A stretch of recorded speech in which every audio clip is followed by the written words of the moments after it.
Bonjour à tous. Donc, sur cette capsule vidéo, je vais expliquer un petit peu comment on décode une plaque cinétique. Donc, je prends au hasard une plaque cinétique d'un moteur. Donc, la première des choses, on voit le nom du fabricant. Donc, ici, c'est la marque Leroy-Somer.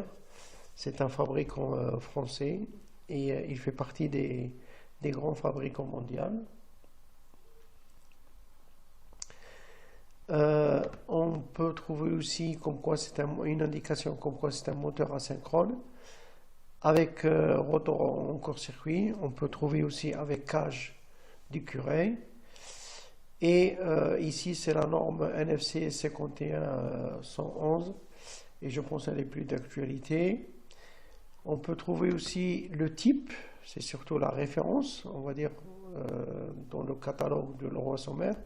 Donc ici FLS 160M, 160 c'est la hauteur d'axe, et on peut trouver par exemple 160 MB, MA, on peut trouver aussi 160L, et c'est les caractéristiques qui changent.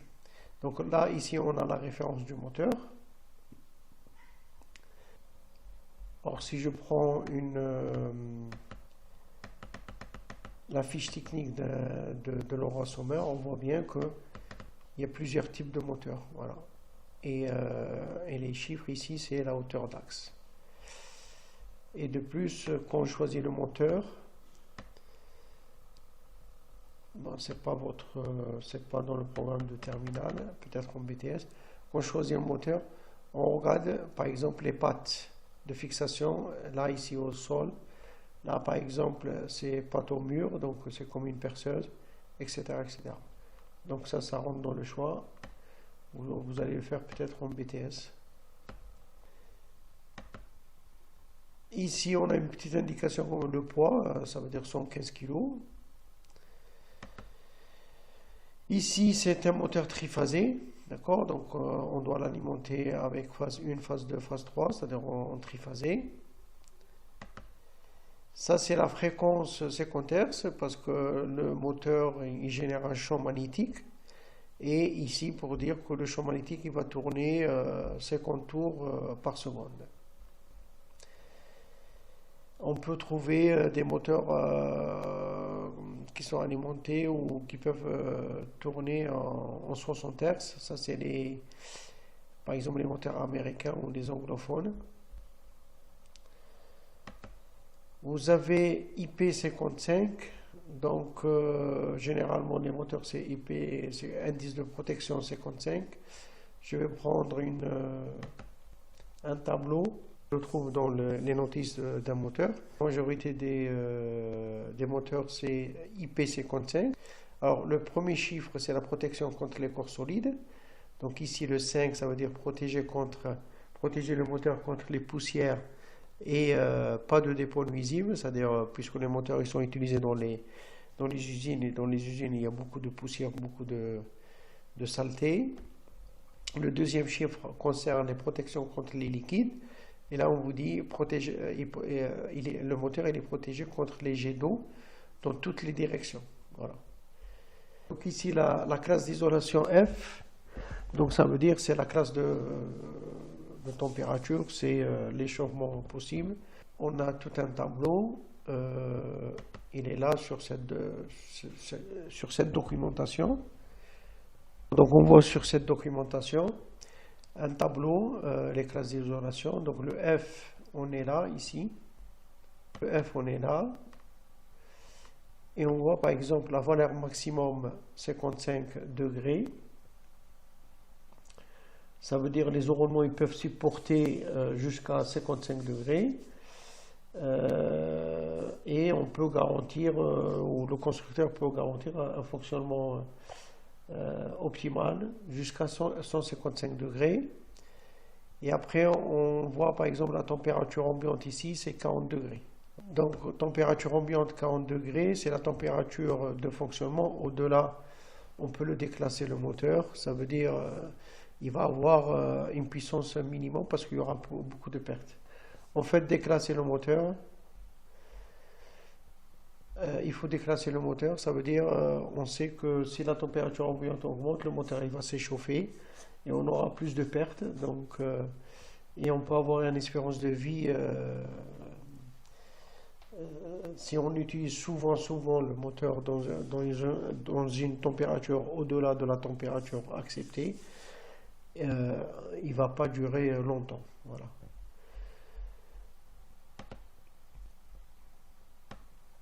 Le service de fonctionnement S1, la majorité des moteurs c'est service S1. Là aussi, il faut qu'on regarde une notice technique et on va voir on peut voir qu'on a le service S1, S2, S3, S4. Le S1, on voit bien sur ce graphique-là, comme quoi on peut utiliser le moteur de façon continue, d'accord, dans le temps. C'est-à-dire quand je le démarre, la machine elle peut fonctionner des heures et des heures, ou des jours et des jours.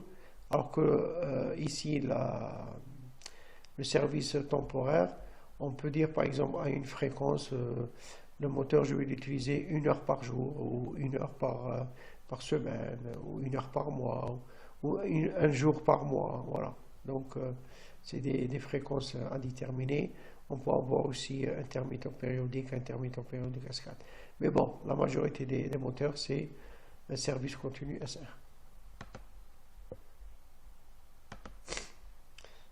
Ici, on vous parle on trouve maintenant dans les caractéristiques mécaniques, on voit que ce moteur-là, au maximum, il peut tourner à 1445 tours par minute. Donc ça, c'est la vitesse nominale, la vitesse maximale du rotor. Ça veut dire le rotor ici. Là, le rotor, l'arme, il va tourner au maximum 1445 si j'ai toutes les conditions optimales. Voilà.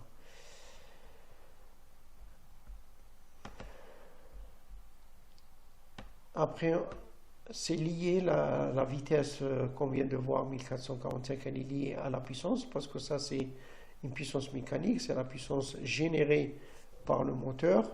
Donc, j'ai marqué puissance mécanique utile, que le moteur délivre au point de fonctionnement nominal. Cette valeur nominale sert de point de départ pour choisir le moteur. Donc on verra que quand on choisit le moteur, on le choisit toujours par la puissance utile, c'est-à-dire la puissance mécanique, parce que c'est ça qui nous intéresse.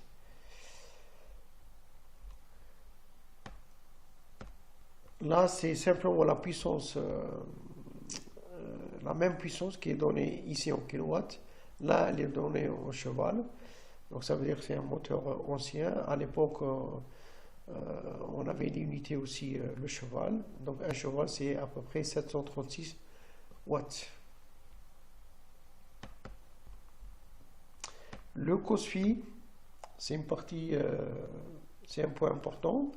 Donc c'est ce qu'on appelle le facteur de puissance.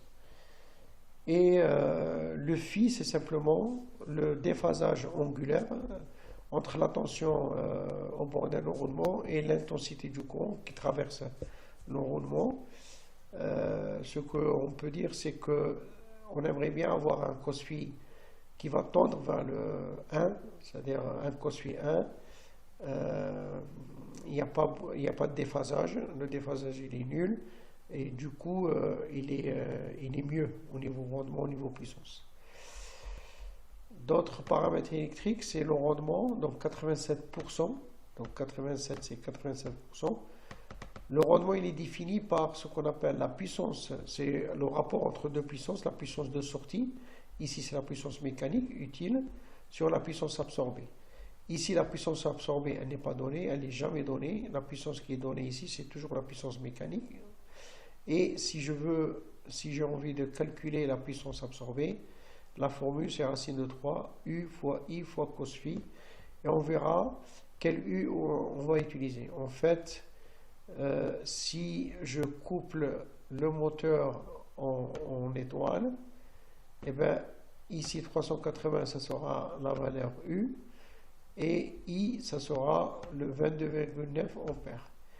Si je couple le moteur en triangle, ça va être racine de 3, U c'est 220 et I c'est 39,7. Voilà, donc ça dépend le réseau. Là, c'est les moteurs, mais ça dépend du réseau, la tension composée du réseau.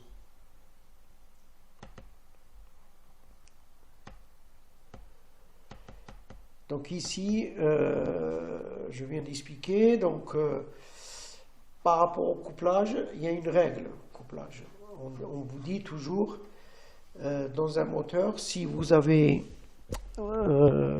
pas d'indication comme ici, là vous avez une indication, je vous ai dit toujours, il faut chercher la tension la plus petite et dire dans un moteur, si la tension la plus petite, elle correspond à la tension simple du réseau, c'est couplage étoile. Si elle correspond à la tension composée, c'est le couplage triangle. Là, c'est une autre manière de choisir le couplage. Ce qu'il faut dire, c'est que je vais coupler ce moteur en triangle si la tension composée du réseau, elle est de 220. Je vais le coupler en étoile si la tension composée, elle est de 380. Ça veut dire ici, pour là, j'ai un réseau triphasé 127 230, parce que la tension composée va être égale à 220 ou proche. Et ici, le réseau, c'est 230 et 400.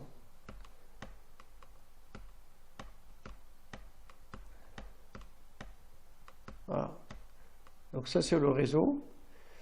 Moi, la règle que j'ai expliquée, c'était, je regarde par exemple 220, si elle correspond à la tension simple, c'est étoile.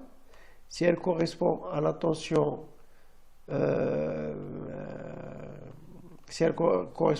composée, c'est triangle. Donc on retrouve à peu près la même chose. Donc ici, si la tension efficace composée du réseau est de 230 plus ou moins 20 volts, parce que c'est toujours ça, je dois coupler le moteur en triangle. C'est la tension maximale supportée par le neuron. Ça, c'est une notion très importante. Toujours, la tension la plus petite inscrite dans le moteur, c'est toujours la tension maximale supportée par le neuron. Il y aura une autre vidéo là qui va suivre et vous allez bien comprendre cette notion-là. Là, c'est pareil. Donc, je le couple en étoile, pardon, je le couple en étoile si la tension composée du réseau elle est de 400. Du coup, ici, c'est le courant. On va le voir aussi dans une prochaine vidéo. C'est quand je le couple en triangle, le courant absorbé par le moteur, c'est 39,9. D'accord? Donc, en fait, si je dessine ici le moteur, à l'intérieur, je ne sais pas. S'il est en triangle, le couplage, ici, j'aurai 39,7 ampères. Si je le couple, je vais effacer ça. Si je le couple en triangle, eh ben, le courant ici de ligne, ça sera 22,9 ampères. C'est ça, les indications qui sont là. Donc si on couple le moteur en triangle, la valeur efficace d'un courant de ligne, c'est ça le courant de ligne, alors ça sera 39,7. Ici, ça sera 22,9 si je le couple en étoile. Et on voit bien que en étoile, le courant maximal absorbé par les enroulements, ça sera le 22,9 ampères. En fait, ici, la tension petite, c'est la tension maximale supportée par l'enroulement. Ici, le courant petit par rapport à lui, c'est le courant maximal supporté par les enroulements. Merci.